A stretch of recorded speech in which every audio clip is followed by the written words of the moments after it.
Hi, I'm Dr. P.K. Talwar, cosmetic surgeon, New Delhi, and I'm practicing cosmetic surgery for more than 30 years now. Previously, I was attached to Apollo and Max hospitals, and now I'm running my own cosmetic laser surgery center at Greater Kailash Part 1, New Delhi.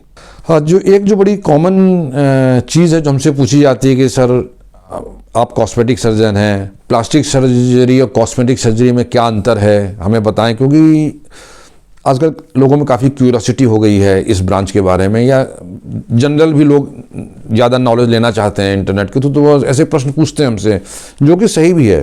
देखिए, एक चीज़ तो मैं आपको ये बताऊंगा कि इसमें कोई बाउंड्री लाइन नहीं है कि ये प्लास्टिक सर्जरी कॉस्मेटिक सर्जरी है, लेकिन प्लास्टिक सर्जरी होती है बेसिकली ये रिकंस्ट्रक्टिव सर्जरी के लिए कहा जाता है। रिकंस्ट्रक्टिव सर्जरी मतलब होता है, देखिए, अगर जले कटे या विकृत अंग हो या जन्मजात कोई दोष हो, उसको हम सामान्य लाने की कोशिश करते हैं, तो वो रिकंस्ट्रक्टिव सर्जरी है या प्लास्टिक सर्जरी है।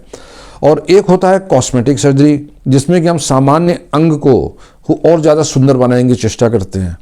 जैसे किसी का नाक अगर जन्मजात ऐसा है तो उसको सुंदर बना दिया, फेस लिफ्ट कर दी, हेयर ट्रांसप्लांट कर दिया, ब्रश कर दिया, तो ये कॉस्मेटिक सर्जरी बन जाता है। लेकिन कॉस्मेटिक सर्जरी भी प्लास्टिक सर्जरी का ही एक अंग है। प्लास्टिक सर्जरी में कई ब्रांचेज निकल आई हैं, लेकिन सबसे पहले प्लास्टिक सर्जरी क्या है?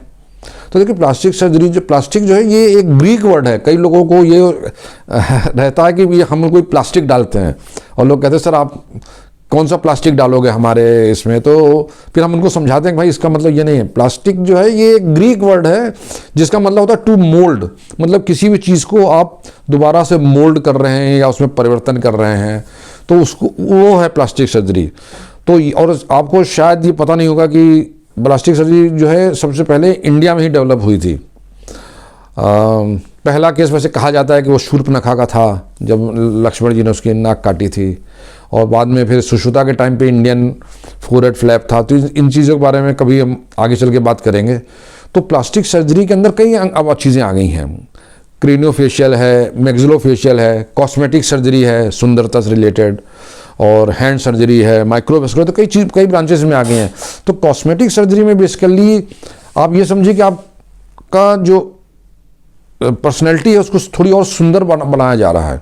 इसमें आपको कोई जन्मजात दोष नहीं है, कोई एक्सीडेंट आपको नहीं हुआ, है, कोई अंग इस तरह से विकृत नहीं है, जैसे कि किसी का हाथ टेढ़ा है, ये टेढ़ा है।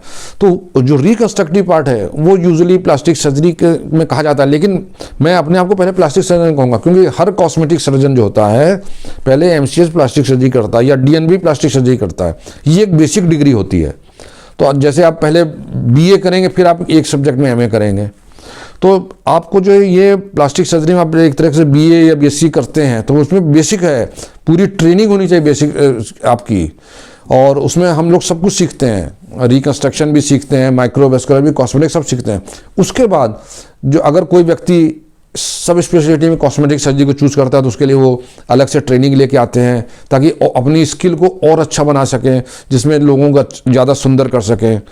अब मतलब आपको जान के आश्चर्य होगा कि जब मैं USA गया था 87-88 में, उस समय वहाँ पे कॉस्मेटिक सर्जरी इतनी ज़्यादा डेवलप थी। मतलब आज आप अगर आप मेरे बॉस के पास जाएंगे तो आपका नंबर 6 महीने बाद आएगा सर्जरी का, उस ज़माने में।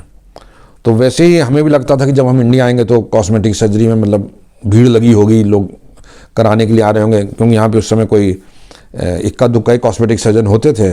लेकिन ऐसा नहीं है।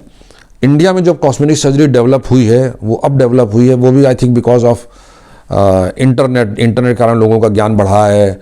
जो कंट्रीज़ की बाउंड्रीज़ हैं वो टूट रही हैं, नॉलेज की बाउंड्रीज टूट रही हैं, तो अब लोग ज़्यादा जागरूक हो रहे हैं, और इसलिए कॉस्मेटिक सर्जरी अब बढ़ रही है। लेकिन जो मेन मुद्दे से मैं शायद भटक ना जाऊं, इसलिए मैं आपको फिर बताना चाहूँगा कि प्लास्टिक सर्जरी और कॉस्मेटिक सर्जरी में फ़र्क नहीं है। कॉस्मेटिक सर्जरी प्लास्टिक सर्जरी का ही एक हिस्सा है, ये आप मान के चलिए। और प्लास्टिक सर्जरी अब चूँकि थोड़ा अलग हो गया, इसलिए अब रिकंस्ट्रक्टिव एंड एस्थेटिक सर्जरी बोल देते हैं, क्योंकि जो जले कटे विकृत अंग हैं उनको रिकंस्ट्रक्ट करके नॉर्मल बनाने की चेष्टा की जा रही है, तो वो रिकंस्ट्रक्टिव आ गया। और दूसरा पार्ट है कॉस्मेटिक। तो प्लास्टिक सर्जरी की बेसिकली आज की डेट में 2 अंग आप कह सकते हैं, रिकंस्ट्रक्टिव एंड कॉस्मेटिक। कॉस्मेटिक में आपको सुंदरता से रिलेटेड कोई भी सर्जरी करानी है, hair transplant, face lift, blepharoplasty, breast बड़े करना, छोटे करना, टमी टक, लाइपोसक्शन, ये सब फिर कॉस्मेटिक आ जाता है। तो ये बेसिक अंतर है। हालांकि मैं फिर कहूँगा कॉस्मेटिक सर्जरी प्लास्टिक सर्जरी का ही एक अंग है। और मुझे उम्मीद है कि मैं शायद आपके डाउट्स को थोड़ा क्लियर कर सका हूँगा। लेकिन अगर फिर भी आपके मन में कोई डाउट है या आप किसी पॉइंट पे क्लियरेंस चाहते हैं तो आप हमारी टीम से संपर्क करें। मुझे बड़ी खुशी होगी आपके किसी भी प्रश्न का उत्तर देने में। और अगर आपको वीडियो पसंद आया हो तो कृपया से लाइक और सब्सक्राइब करना मत भूलिए। Thank you very much.